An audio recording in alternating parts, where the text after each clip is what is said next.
Damos comienzo a un nuevo comentario bíblico expositivo. Servidores de Dios. Quien te habla es Manuel Cornejo. En esta ocasión estaré compartiendo en el Evangelio de Mateo, capítulo 5 y versículo 11, donde dice: Bienaventurados sois cuando por mi causa os vituperen y os persigan, y digan toda clase de mal contra vosotros mintiendo. Cabe empezar con una pregunta y es la siguiente: ¿es una bienaventuranza o el complemento de la anterior? Ya que puede considerarse tal vez como la novena, que cerraría el conjunto de las bendiciones que pueden ser disfrutadas por el creyente. Sin embargo, también puede ser el complemento de la octava bienaventuranza.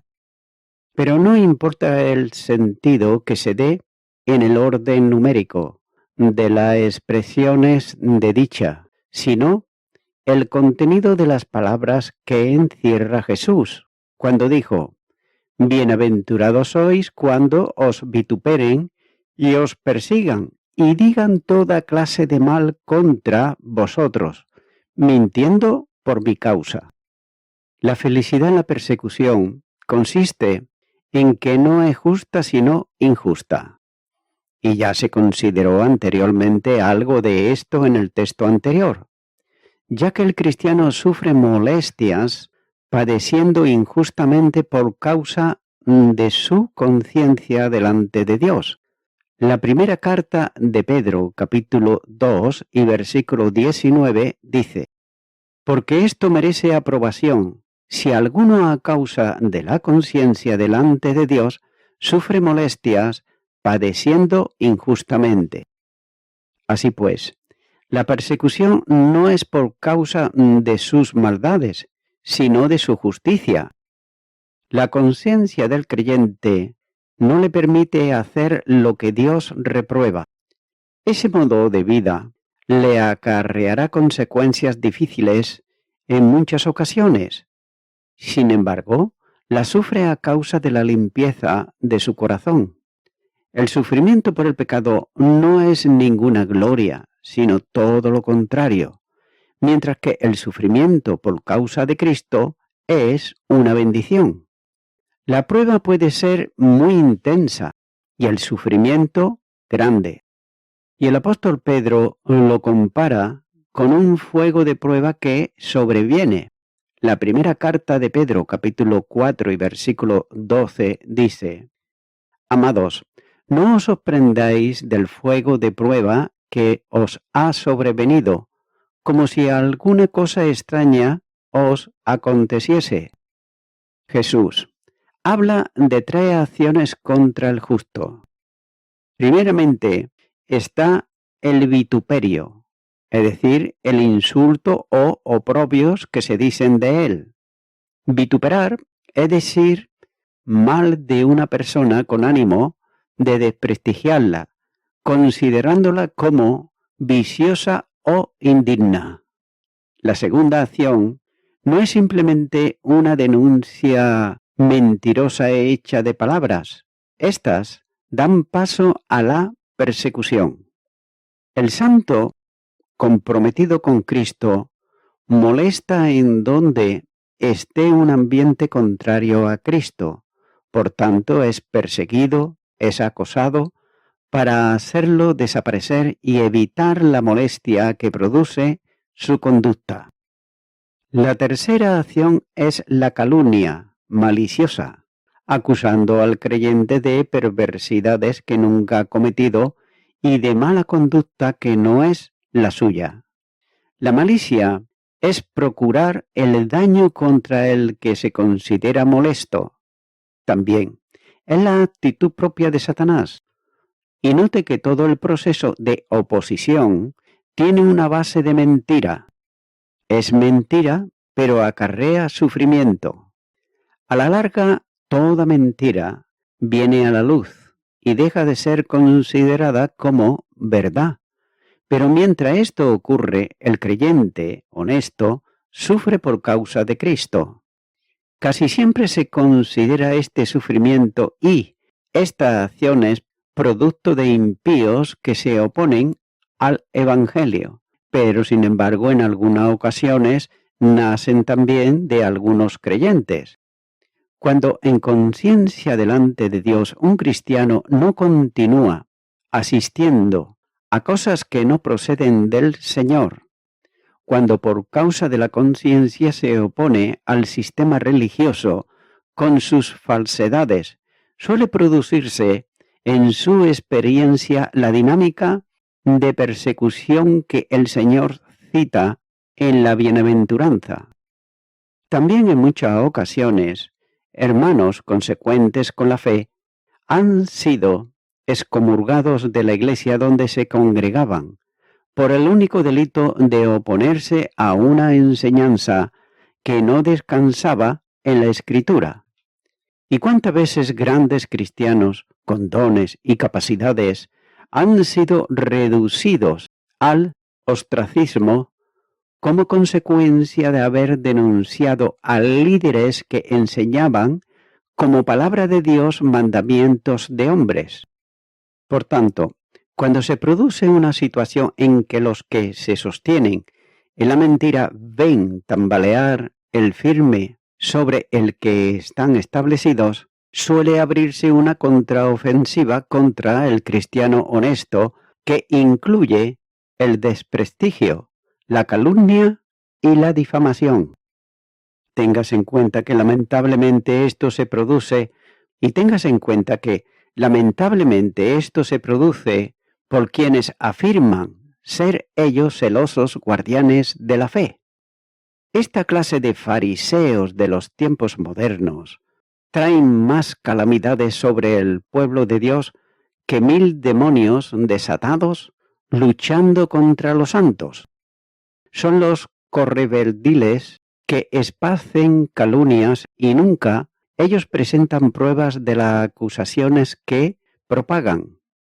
También son ellos capaces de sentarse en actitud santurrona en las reuniones eclesiales, proclamando con su boca que aman a Cristo, mientras por otro lado desprecian a sus hermanos. El sufrimiento en la experiencia cristiana identifica al creyente con los sufrimientos de Cristo. Filipenses capítulo 3, versículo 10 dice: a fin de conocerle y el poder de su resurrección y la participación de sus padecimientos, llegando a ser semejante a él en su muerte. El que ha resucitado con Cristo experimenta el sufrir por Cristo. Efesios capítulo 2, versículo 6 dice: y juntamente con él nos resucitó y asimismo nos hizo sentar en los lugares celestiales con Cristo Jesús. Se refiere a llevar el oprobio de Cristo, llenando lo que falta de sus padecimientos por su cuerpo, esto es, por los creyentes. Colosenses capítulo 1 y versículo 24 dice: ahora me gozo en lo que padezco por vosotros, y cumplo en mi carne lo que falta de las aflicciones de Cristo por su cuerpo, que es la Iglesia. Esos sufrimientos no se refieren a los vicarios o salvíficos que son irrepetibles. Hebreos capítulo 10, versículo 14 dice: porque con una sola ofrenda hizo perfectos para siempre a los santificados.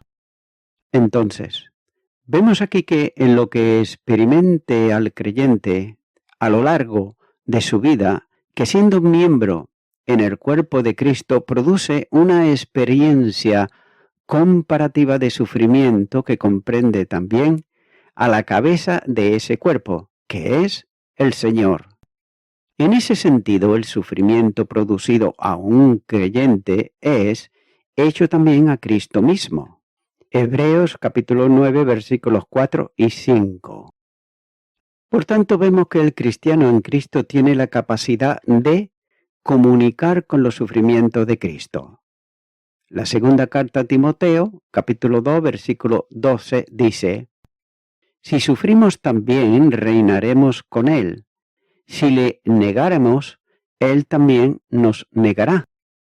Y la primera carta de Pedro, capítulo 4, versículo 13, dice: si no gozaos, por cuanto sois partícipes de los padecimientos de Cristo, para que también en la revelación de su gloria os gocéis con gran alegría.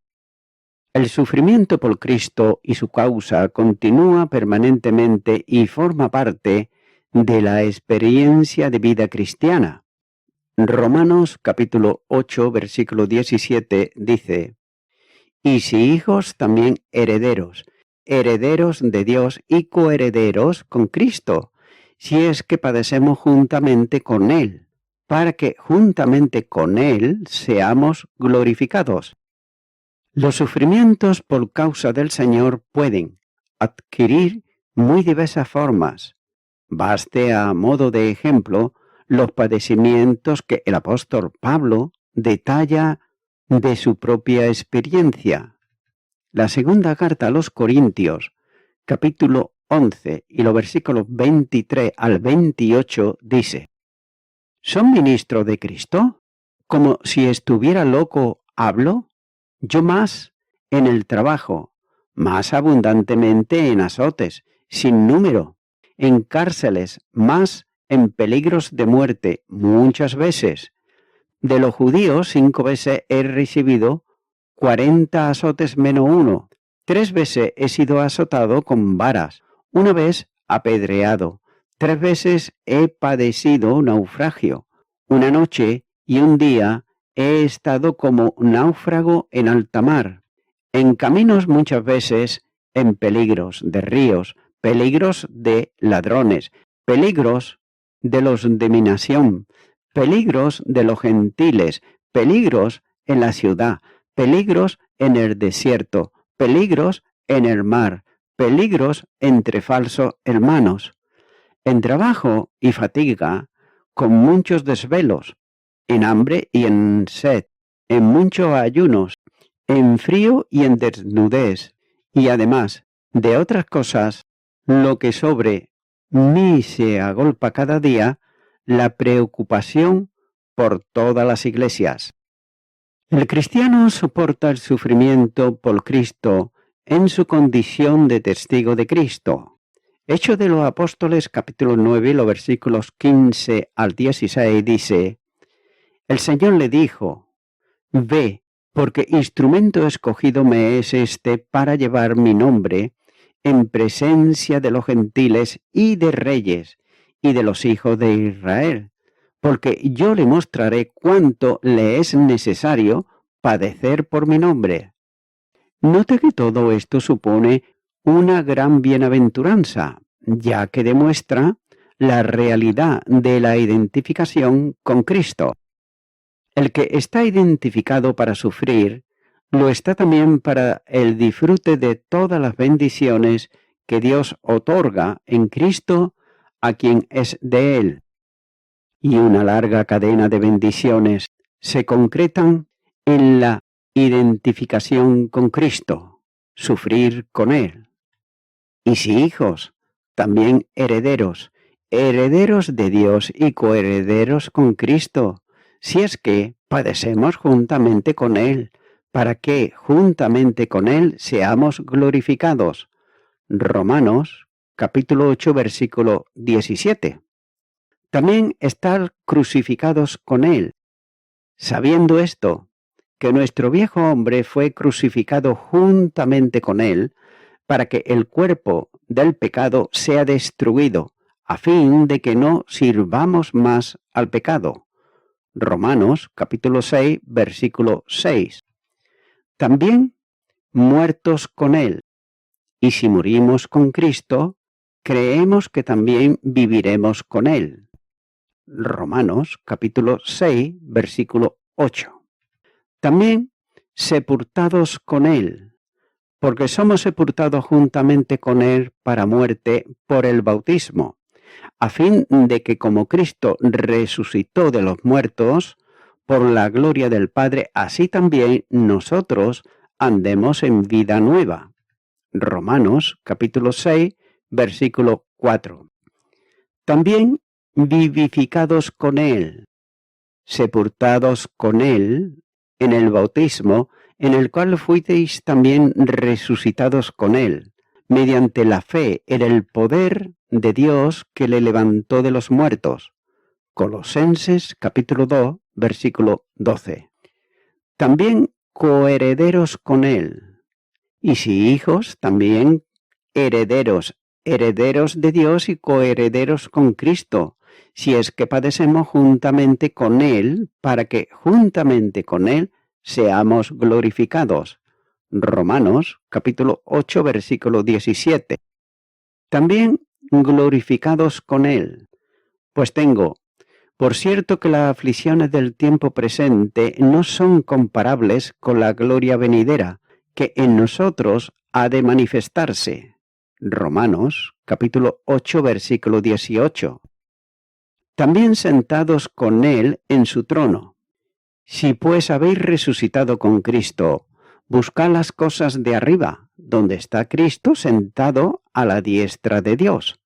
Colosenses capítulo 3, versículo 1. También reinando con Él. Si sufrimos, también reinaremos con Él. Si le negáremos, Él también nos negará. Segunda carta a Timoteo, capítulo 2, versículo 12. Toda experiencia de dificultad y sufrimiento queda sin valor ante la gloriosa dimensión de las bendiciones que se obtienen en Cristo Jesús. Y voy concluyendo con esto.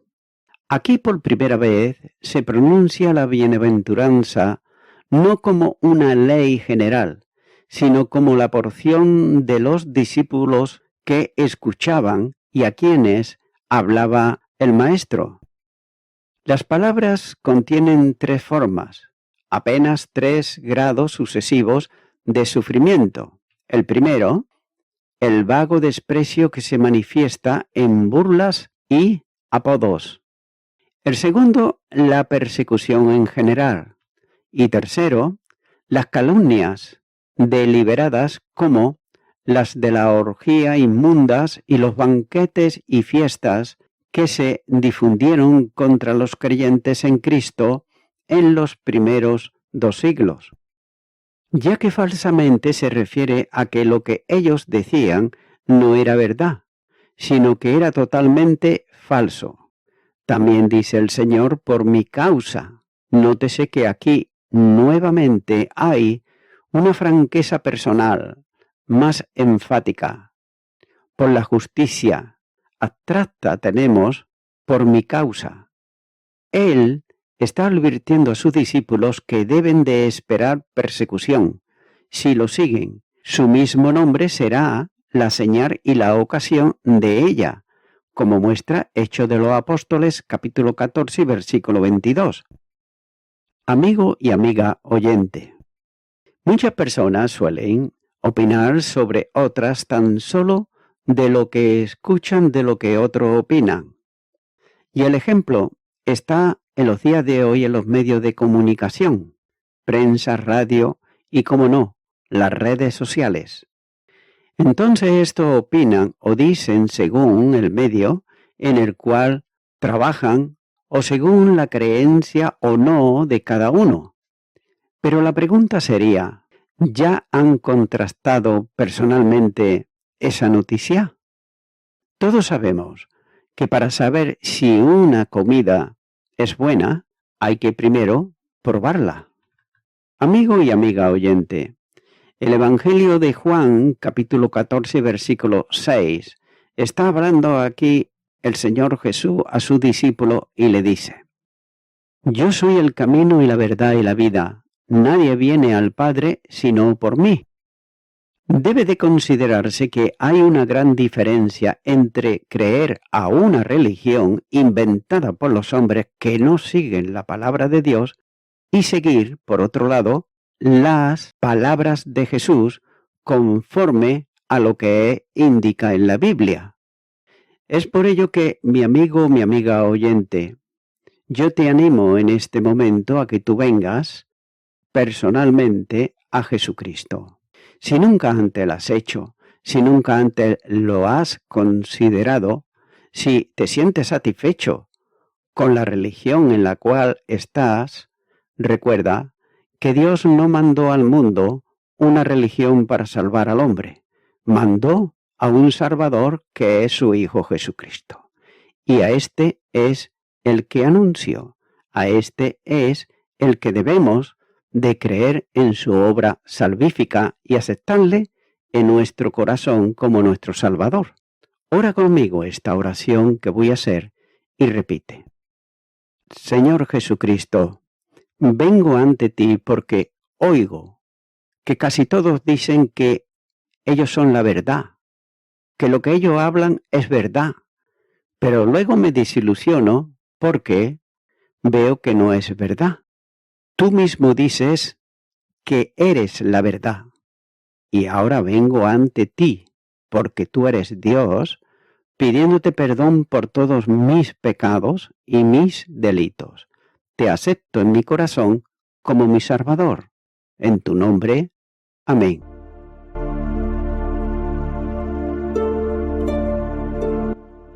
Amigo y amiga oyente, si tú has hecho esta oración de corazón, te recomiendo que comiences a orar a Dios, en primer lugar, en el nombre del Señor Jesucristo. Orar a Dios no es rezar, sino que es hablar con una persona. También te recomiendo que leas la palabra de Dios y lo hagas a diario. Comienza, por ejemplo, con el Nuevo Testamento. Y también, por último, te recomiendo que para que puedas crecer espiritualmente, te congregues en una iglesia cristiano-evangélica, donde se predique, se enseñe y se practique la sana doctrina y la palabra de Dios. Congrégate ahí y con el tiempo podrás crecer espiritualmente y también servir al Señor Jesucristo. Que Dios te bendiga. Y a toda la audiencia, nuevamente ya me estoy despidiendo de todos ustedes y será hasta el próximo programa. Que Dios os bendiga a todos.